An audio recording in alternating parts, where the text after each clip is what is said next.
Before there were pyramids, before there were pharaohs, there was a river, the Nile. Today, we're going to trace how this single river built a civilization, why a lion-bodied guardian still watches over its dead, and why the world's most persistent theory about who really built it doesn't hold up. Let's get started. Around 7000 BCE, the green landscapes of North Africa were slowly giving way to desert. Grasslands faded into sand, and the people who once wandered freely began moving toward one thing: water that never failed. Every summer, the Nile flooded, and when it pulled back, it left behind something extraordinary: a dark, mineral-rich silt that transformed desert into farmland. The Egyptians called it Kemet, the Black Land. This flood wasn't chaos, it was rhythm, predictable, reliable, year after year. And from that rhythm, something remarkable formed in the Egyptian mind. The idea that the universe itself had order, balance, a pattern that could be trusted. They called it Ma'at. Villages grew into cities, cities grew into kingdoms, and by 3100 BCE, those kingdoms became one nation stretched along a single sacred river. The Nile didn't just feed Egypt. It taught Egypt how to believe in order, a belief that would soon be carved into stone on a scale the world had never seen. On the Giza plateau, overlooking the Nile's western bank, something waits. A body of a lion, the face of a king, the Great Sphinx. Carved from a single mass of limestone bedrock, it stretches about 73 meters long and stands roughly 20 meters high, one of the largest single stone sculptures on Earth. Most Egyptologists date it to around 2558 to 2532 BCE, during the reign of Pharaoh Khafre, the same ruler behind Giza's second pyramid. More than 4,500 years later, it still keeps watch over the plateau. The Sphinx sits directly in line with Khafre's pyramid and valley temple.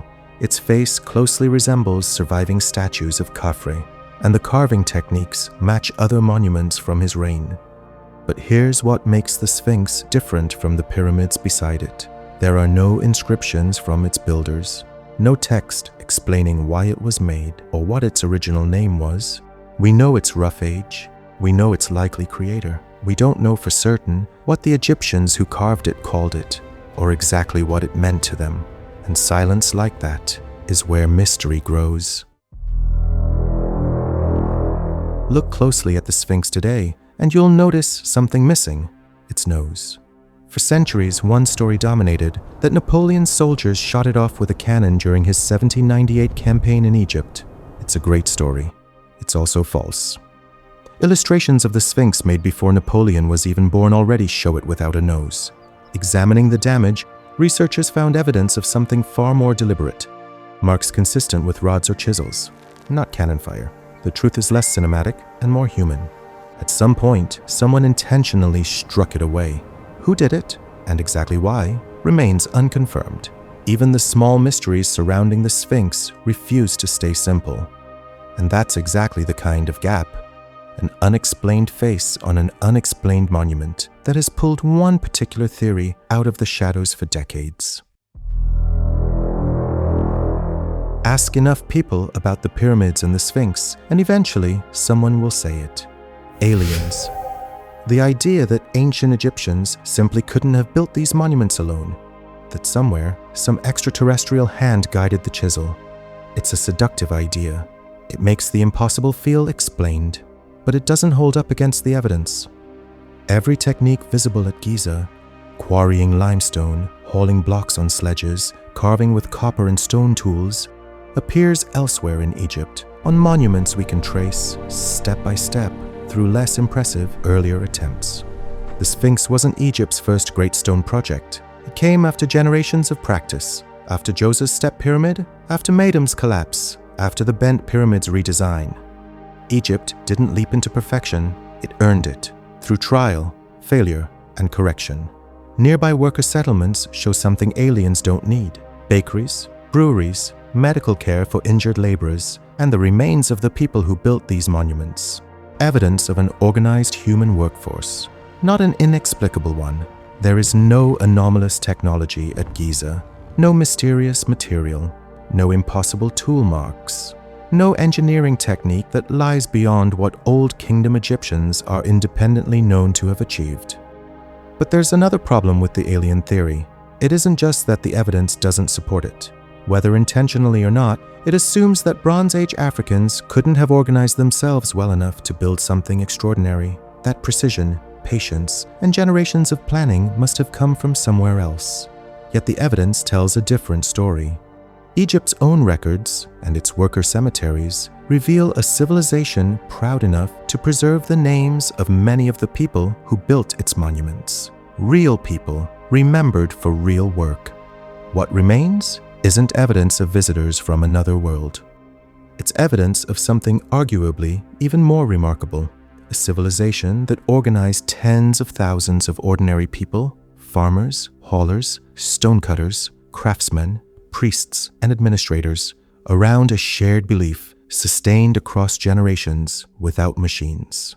The real story was never that humans couldn't have done this. It's that they did, and it nearly defies belief anyway. To understand why Egyptians built guardians like the Sphinx, you first have to understand what they feared losing. Not life, continuity.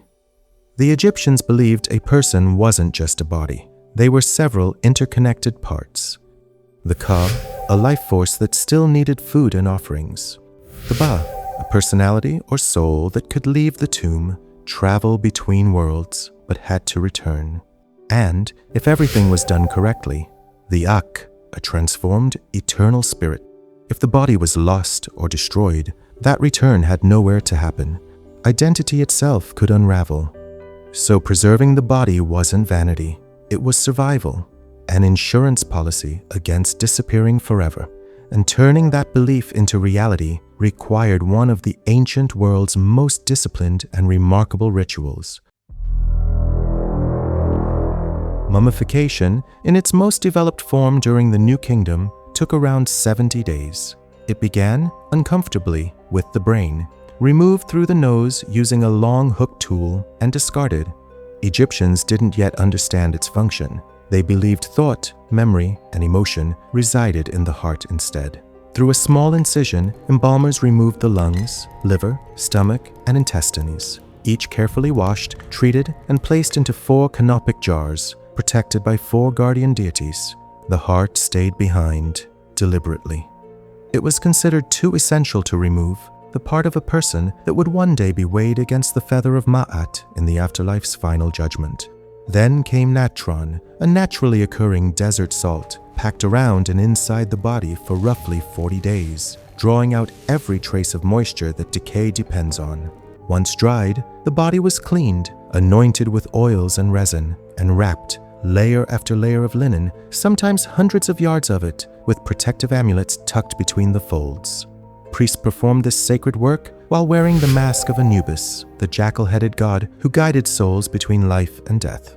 This wasn't simply preserving a body, it was preparing a person for eternity. Not everyone received the full 70 days. The process and its cost varied enormously according to wealth. Pharaohs and nobles received the complete ritual carried out with extraordinary care.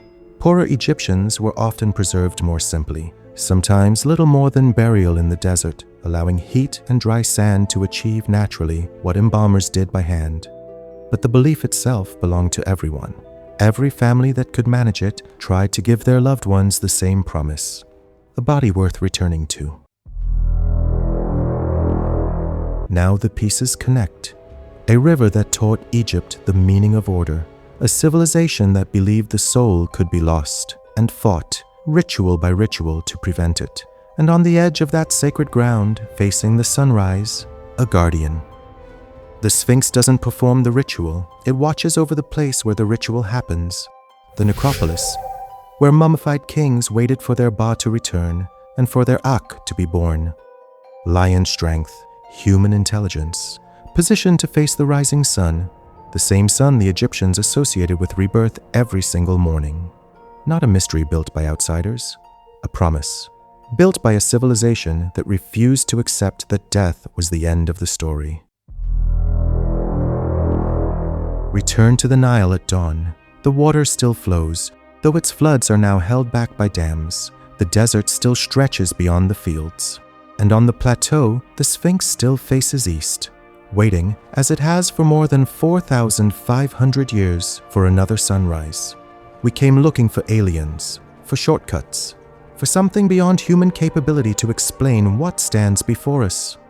What we found instead was far more remarkable, a civilization that looked at an unpredictable world, found order in the rhythm of a river, and refused to let death erase what they had built. The Guardian is still watching. The river still remembers. And after more than 4,000 years, Egypt still refuses to give us its final answer. If this story changed the way you see ancient Egypt, don't let the journey end here. If the Sphinx became a little less mysterious and a little more human, leave a like on this video. Share it with someone who still believes aliens deserve the credit. And subscribe to Historified, because next time we'll go even deeper into the tombs, the gods, and the rituals that built one of history's greatest civilizations.